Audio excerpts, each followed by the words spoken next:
ओम श्री गणेशाय नमः। ओम नमो भगवते वासुदेवाय। हरे कृष्णा कृष्ण कृष्णा हरे हरे, हरे राम राम राम हरे हरे। तव्हां सभिनी हरि भक्तन के नमस्ते। प्यारा भक्तों, ही कथा पाण गुरु कृपा सां हासिल करे रहा आहियूं। श्री गणपति सरस्वती जो दरे ध्यान करियां तो मां भागवत महापुराण जो बयान, जंहिंमें व्यासदेव ऐं श्री सुखदेव जी कयो आहे श्री कृष्ण लीला जो गुणगान। सभई चयो जय भागवतम महापुराण। प्यारा भक्तों, कल कथा में पाण श्रीमद भागवत महापुराण साहिब जे 10 स्कंद जे 24 अध्याय जे 3 भाग ऐं 25 अध्याय जे पहिरें भाग में ॾिठो त सभई ब्रजवासी गोवर्धन पर्वत जी पूजा करे गोवर्धन नाथ जो दर्शन करे उन खे भोग लॻाइनि था। तंहिं बाद पंहिंजे पंहिंजे घरनि ॾांहुं मोटी अचनि था। इंद्र खे जॾहिं इहा ॻाल्हि मालूम थिए थी त ब्रजवासियुनि उन जी पूजा छॾे हिकु पहाड़ खे वञी पूजियो आहे, तॾहिं अभिमानित थी क्रोध करे मेघ राजा खे हुकुम ॾिनाई त ब्रज में वञी एॾो मींहुं वसाए जो गोवर्धन पर्वत समेत सभु ब्रजवासी ॿुॾी लुड़ी मरी वञनि। सभई चयो जय श्री हरि। मेघ राजा इंद्र जी आज्ञा पालन कंदो ब्रज में अची मींहुं वसाइण लॻो ऐं ॾाढियूं तेज़ हवाऊं लॻण लॻियूं। चो तरफ़ ऊंधा छाइजी वई, सिर्फ़ु धुंध ई धुंध, ॿियो कुझु बि नज़र न थे आयो। सभई ब्रजवासी ग्वाल बाल वग़ैरह उदास थी पछताए चवण लॻा त नाक सां गोवर्धन पहाड़ जी पूजा करे इंद्र खे अपमानित कयो। ऐं ईअं चवंदा श्री कृष्ण ॾांहुं अची पुकारण लॻा। सभई चयो जय श्री हरि। अॼु पाण श्रीमद भागवत महापुराण साहिब जे 10 स्कंद जे 25 अध्याय जो ॿियो भाग शुरू करे रहिया आहियूं।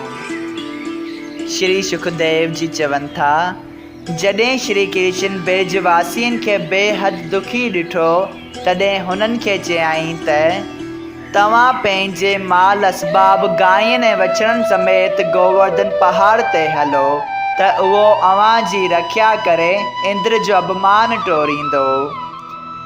जॾहिं श्याम सुंदर जी आज्ञा सां सभई ब्रजवासी पंहिंजा पंहिंजा असबाब गांयूं ऐं वछड़ा गोवर्धन पहाड़ वटि वठी विया, तॾहिं श्री कृष्ण पीतांबर पहिरे मुरली कमर में विझी गोवर्धन पहाड़ खे पंहिंजे खाॿी चीच ते गुल वांगर खयो ऐं सभिनी ब्रजवासियुनि ऐं गायनि खे उन जे हेठां बीहारे सुदर्शन चक्र खे हुकुम ॾिनाई त तूं गोवर्धन पहाड़ जे चई तरफ़नि घुमंदो रहो। जेको पाणी वसे सो सभु पंहिंजे तेज सां सुकाईंदो रहो, जीअं ज़मीन ते हिकु बि बूंद पाणीअ जी न किरे। इहा आज्ञा पाए सुदर्शन चक्र पंहिंजे कम खे लॻी वियो। सभई ब्रजवासी श्री कृष्ण जी प्रभुताई ॾिसी चवण लॻा त श्री कृष्ण परमेश्वर जो अवतार थो मालूम थिए, न त आदमीअ जी कहिड़ी सुमर्थी आहे जो पर्वत खे गुल वांगर आंगण ते खणी सघे। ऐं श्री श्याम सुंदर पहाड़ खे दया सां पंहिंजी चीच ते खणी मधुर सुर सां मुरली वॼाए सभिनी खे आनंद ॾेई रहियो हो, जंहिं करे को बि न ॾिनो। ऐं यशोदा पंहिंजे प्राण प्यारे जे प्रेम में डिॼी नंद खे चयो थे, तूं पंहिंजे अज्ञान सां इंद्र जी पूजा छॾे गोवर्धन पहाड़ खे पूॼियो, जो हींअर किथे मोहन प्यारे ते पहाड़ किरी पवे त छा कंदे। वरी यशोदा बलराम खे चयो, कन्हैयो तुंहिंजी सहायता हर हाल में कंदो आहे, हिन वक़्तु तूं बि कुझु उन जी सहायता कर। अहिड़ी तरह यशोदा पंहिंजे कुल देवताउनि ऐं परमेश्वर खे बार बार दंडवत करे इहा वेनती थी कई त मोहन प्यारे खे पहाड़ खणण में कुझु दुख न पहुचे। माखन प्रभुअ जे कारणी सिदके वञे माओ, मन तुंहिंजे जे कल्पना वञे न विरले साओ। जॾहिं श्याम सुंदर पंहिंजी माता ऐं पिता खे दुखी ॾिठो तॾहिं उन्हनि खे धीरज ॾियण वास्ते ही तजवीज़ कई। चयो नंद खे नज़दीक घुराहे, अमी मिली सभु थियो सहाय। हाणे लकण हेठां घर ॾियो, मता रखो इंद्र संदेहो। गोवर्धन घर थियो सहाई पाण, पाण चयाई उठायो ऐं ॼाण। दोहा ॿुधी ॿोल घनश्याम जो आंदाऊं लकण साथ, चवे श्याम तॾहिं नंद खे भली वारियो हथ हाथ। उन वक़्तु गोपियनि चर्चे तौरु मोहन खे चयो थे त तो ॾींहुं राति घणा मखण खीर असांजा चोराए खाधा आहिनि। उन बल सां तो ही प्रभत खयो आहे। अॼु उहो ॾुध मखण खाइण तुंहिंजो सफल थियो। सभई चयो जय श्री हरि। जॾहिं सभई बिरज बालाऊं प्रभत किरण जे डप खां राधा प्यारीअ खे जले कीरत संदसि माता वटि वठी वेयूं, तॾहिं कीरत राधा ते खफ़ा थी उनखे पाण वटि विहारे छॾियो ऐं वरी उनखे मोहन प्यारे वटि वञणु न ॾिनो।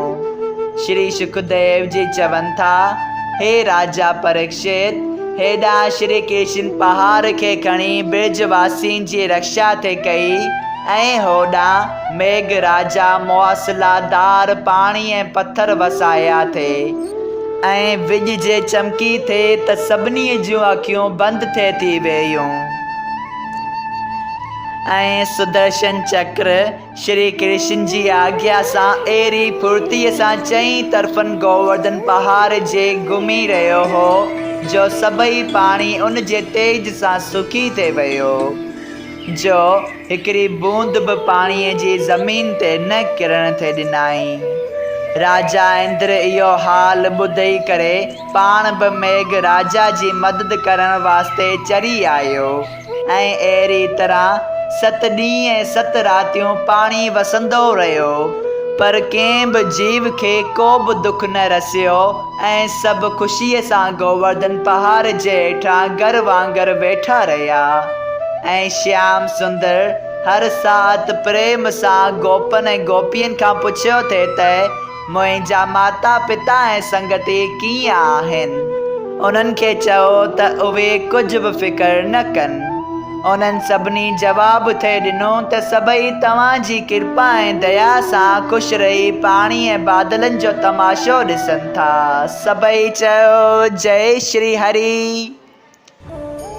श्रीमद् भागवत महापुराण साहिब जे 10 स्कंद जे 25 अध्याय जो ॿियो भाग संपूर्ण थियो। अगरि तव्हां सभिनी हरि भक्तनि खे हिन कथा मां लाभ हासिल थियो हुजे त कृपया हिन कथा खे ॿियनि हरि भक्तनि सां शेयर कजो त उन्हनि जो बि भलो थिए ऐं तव्हांजो बि भलो थिए। सभई चयो जय सिया राम। राधे राधे।